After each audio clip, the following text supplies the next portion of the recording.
Guys, Will here with W.T.F car reviews, and today we're going to be reviewing the all-new 2024 Honda Civic Sport Hatchback. And a big thanks to Sam and Joe at Ocean Honda in Port Richey, Florida for helping make this review possible. I'll leave a link to their inventory below, and if you're looking for a new car, SUV, or truck in the Port Richey, Tampa, Clearwater area, I would definitely recommend checking these guys out. And as for Sam or Joe. And for those of you guys who don't know, the Civic has been a compact car sold by Honda since 1972. That's when the first generation was released. The 11th generation that you see here was released in 2022, and for 2024, outside of the SI and Type R, the Civic is available in 10 trims and 2 body styles. Starting with the sedan that we had with the SI we just reviewed in this channel, also the hatchback that you see here. There's also a hybrid trim set to be available later on in the next few months, and the non-SI or Type R Civics range from the $24,000 base LX sedan all the way up to the $31,000 Sport Touring hatchback. Here we have the Sport hatchback sitting right in the middle of the pack with a $26,350 base price. What else do we get for that money? Let's jump right in. So first thing we notice is this bold blue metallic paint color. It's called Boost Blue Pearl. Hopefully you can pick up the sparkles here in the Florida sun. This is definitely one of the nicest colors available for the new 2024 Civic.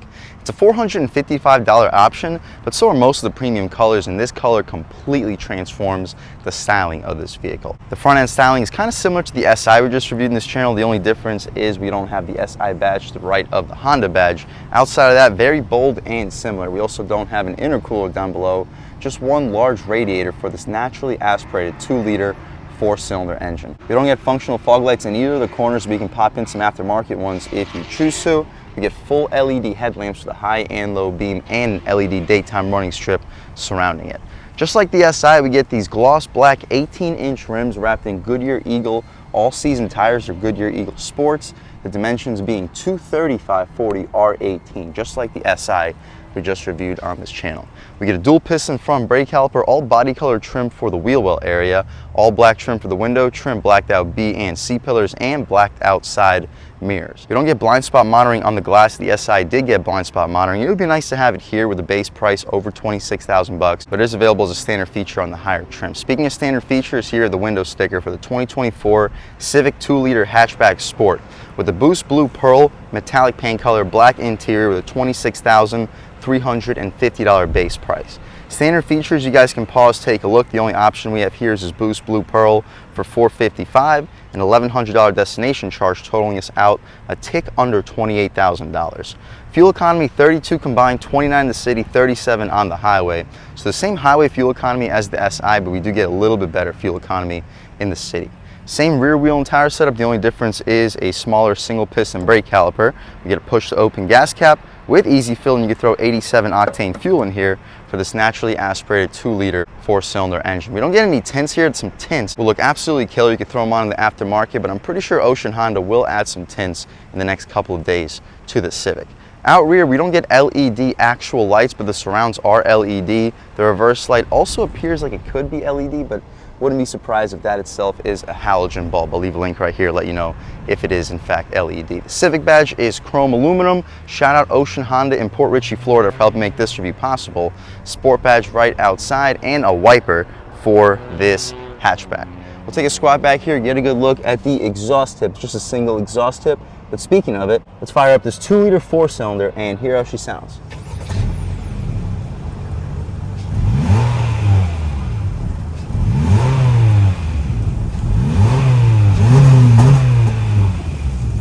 Alright guys, that was the sound of the 2-liter naturally aspirated 4-cylinder engine sold by Honda for the 2024 Civic, and it sounds okay, making a decent amount of power at 158 horsepower, 138 pound-feet of torque.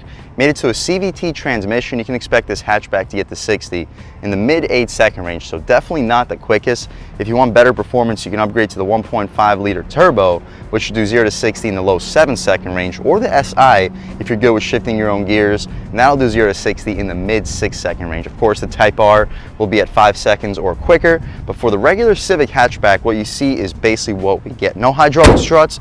We can shut this hood right down, walk around this beautiful 2024 Civic Sport hatchback one more time.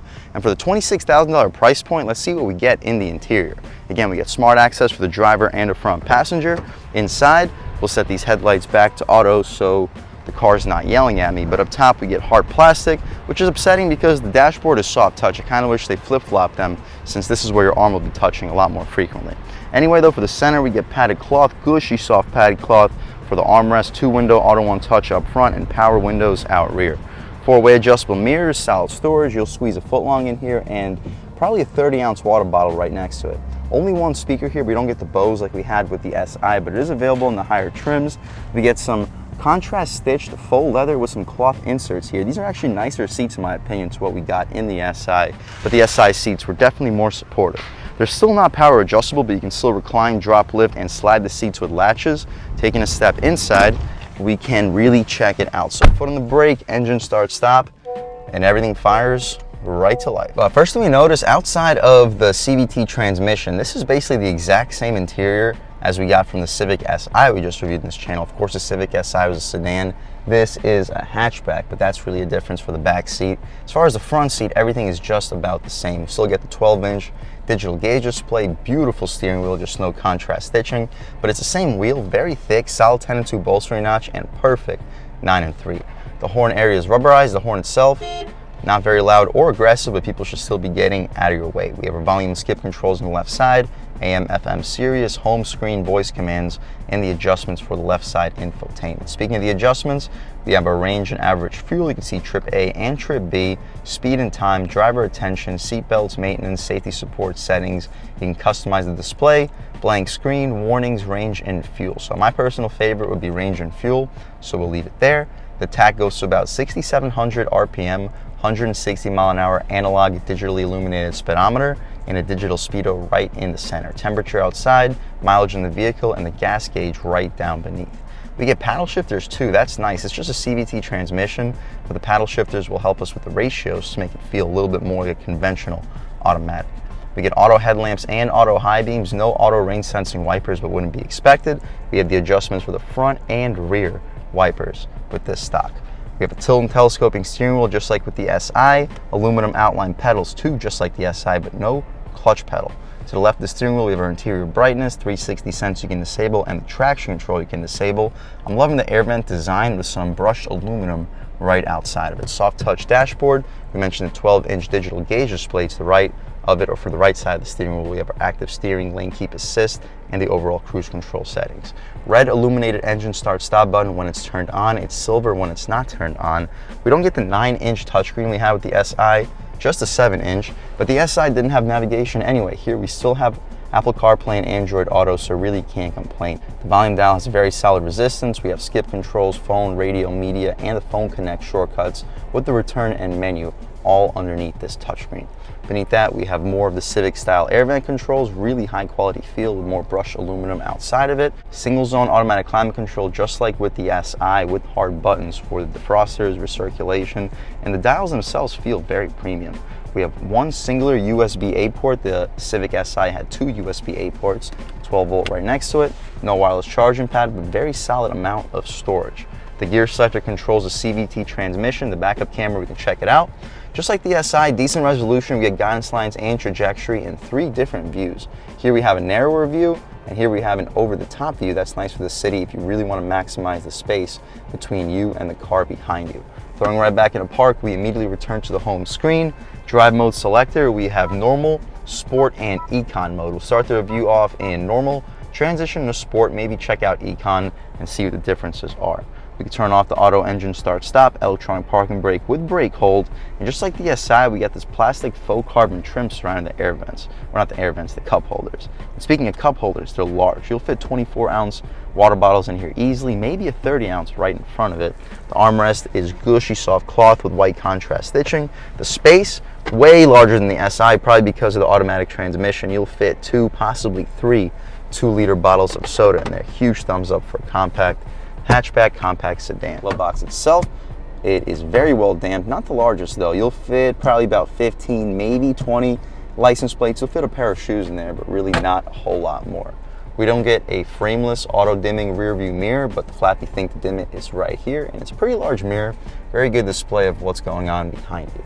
The interior lights are LED, and that's about it for the interior or front seat of this 2024 Honda Civic Sport hatchback. Let's hop out back, see how much space is offered back there, as well as the overall quality of the material. So we had hard plastic up front, so it's to be expected that it's hard plastic out rear. The middle portion is also hard plastic, but we get a pretty soft padded cloth armrest. Decent amount of storage. You'll stack up a foot long with no problem. Laid down a 6-inch sub. 2 speakers. It's not the premium audio system, but it still sounds okay for a bass.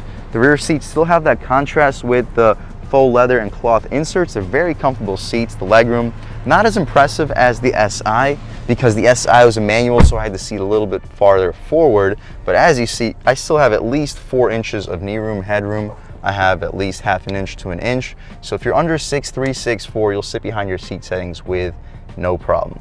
We don't get mat pockets behind either of the front seats or air vents. We do get something going on underneath the seat, but nothing that blows directly into your face. The center cubby is non-existent, but it is outlined in this faux leather trim. Hopefully you can pick it up on camera, and the interior lights are LED. We get a grab handle on the passenger side. No hook though. The hook is only available on the driver's side, and that's about it for the back seat of this 2024 Civic Sport hatchback. And speaking of hatchback, let's check out the cargo space underneath this hatchback. And that's why I go with the hatchback, is the cargo space. It is really impressive. Definitely competitive with the compact SUV segment. I'll leave a link right here, show you exactly how much cargo space is in this hatch, and with the seats folded down. It is a very large hatch. And with the way these wheel wells are set up, you fold those rear seats down, I'd expect you to fit a 60, maybe a 65-inch TV back here. Very practical vehicle. Underneath this all-weather floor mat, we can check out the secret storage, which is really not easy to access. It's really just taken up by your donut and fix-a-flat kit. We can shut it right up, but you can fit a couple of secret objects right around that spare tire. We also have a cargo net or cover, so people walking behind your Civic hatchback don't see what you have going on in the hatch. As you see, you really can't see anything underneath. That's about it though, guys, for the inside and outside of this 2024 Honda Civic Sport hatchback. It is a beautiful vehicle, especially with this Boost Blue Pearl metallic paint color. With the black wheels, some tints, this vehicle is literally just tints away from being one of the best looking compact hatches on the road today. Performance wise, let's take this 2024 Civic Sport hatchback out for a drive and see what it's got. All right guys, now we're just about seeing everything we need to see with the inside and outside of the 2024 Honda Civic Sport hatchback. Let's take it out for a drive and see what it's got. My first impressions though, the throttle isn't too sensitive. Hondas usually do a pretty good job with sensitive throttles, but with this 2-liter and CVT, it doesn't feel too strong. The steering though, however, feels really good. It feels just as good as it felt in the SI. That was one of my biggest compliments of the SI, was just how good the steering felt. And that's the same thing here. Honda really knocked it out of the park. Taking a step out here, yeah, the throttle's okay. Definitely picks up speed quick enough, but it just doesn't feel like, if you guys have driven the 2.4 from Honda they used to have in the Civic Si, or even in the Honda Accord, it felt significantly more responsive through the foot. Taking a step out here, we'll lean into it a little bit more, about half throttle. This is half throttle.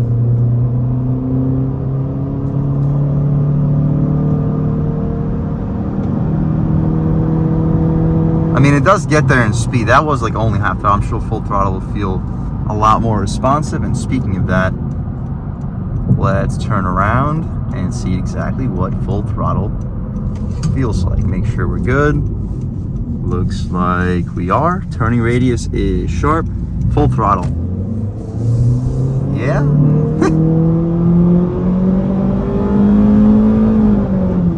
Really not a whole lot. This guy took a great time to come out, but yeah, it won't blow you away. I could definitely see 0 to 60 happening in the mid to high 8-second range. If that's not acceptable to you, definitely check out one of the turbocharged models. The Turbo Civic, the regular one, not the SI, will still do 60 closer to 7 seconds, where the SI will be at 6.5. Type R will be under 5 seconds. But right here, we can check out the handling. The brakes feel great. Steering feels awesome. Body rolls limited. On the gas. Woo! Woo!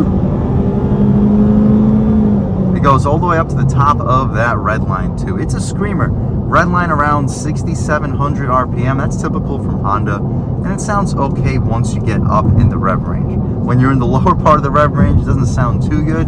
You don't really feel a whole lot of power, but it does get up and go quite well. With a fuel economy average at 32 mpgs, you don't buy this car for the power. If you need the power, definitely check out one of the turbo models. But handling wise and isolation wise, this is a top-notch vehicle. It seems very quiet in the interior. We try out another acceleration off the line. I'll catch right back with you. Alright guys, off the line, this is sport mode. There we go. Once you cross about 4,000 RPM, that's when this motor starts to feel like it's got a little bit of power in it. I wouldn't mind if they offered this motor with a manual option, because then you can keep it in first gear, second gear a little bit longer and kind of offset the underpoweredness of this platform. But with the CVT, it really strings out those lower RPMs, so it takes a little bit longer to get to the meat of the power band. Alright guys, taking a step out here. I mean, in sport mode, you do feel a little bit more response through the throttle. The steering gets a tiny bit heavier. The ride quality, though, is fantastic with these 40 sidewall tires. With the lower trims, with the beefier tires, the ride quality is probably even better. But for the sportier trims, this still feels really good. Low throttle, good pull in sport mode. You hold revs a little bit higher in sport mode. Right now, we're just cruising at like 2,500 RPM. So don't expect a combined 32 mpgs in sport mode, but in sport mode it definitely feels a lot more responsive. We can try out some twisties. We could also try out these paddle shifters, make sure we're good on the gas. Responsive. The steering feels wonderful on the gas. Woo! Yep, snappy shifts. They're not real shifts because of the CVT. Brakes feel good. Steering feels almost as good as it did in the SI. Wow, the handling for the hatchback, almost as good as it is in the sedan. Ooh. Not bad. You hear the stuff back there flying around, but the handling is excellent for a hatchback, guys. Turning radius, let's see what we got. The SI did this with no problem. Let's see what we got with the hatchback. Also no problem on the gas. Good response. To the turn. Whoop. Whoop. Whoop.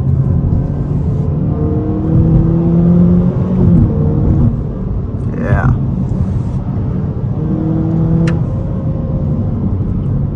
One last twisty. Woo.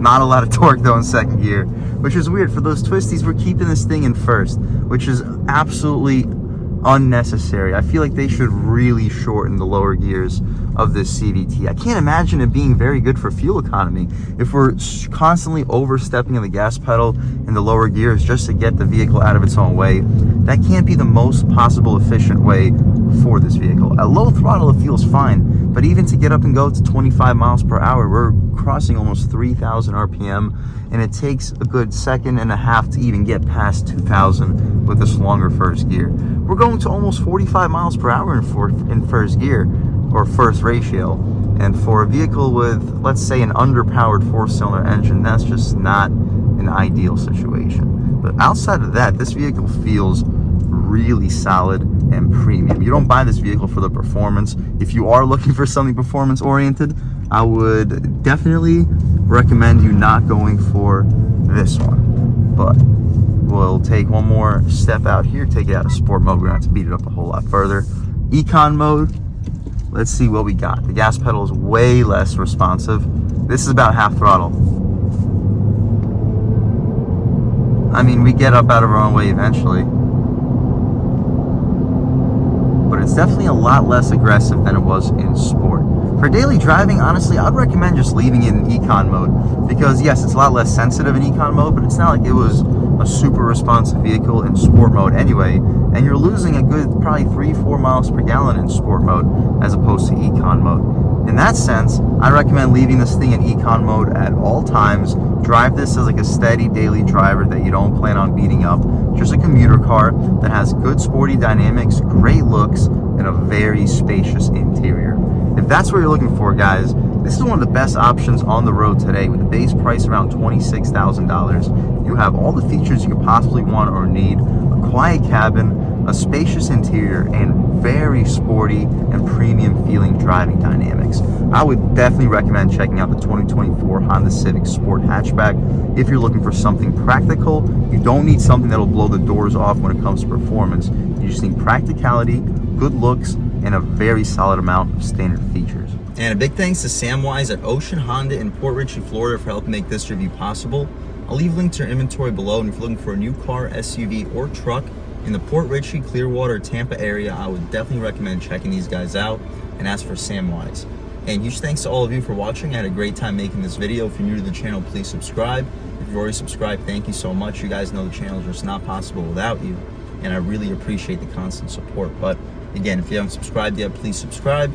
Leave a like too, it really helps me out with the YouTube algorithm. That's how these videos get promoted to new people. Leave a comment, let me know what you like, let me know what you don't like.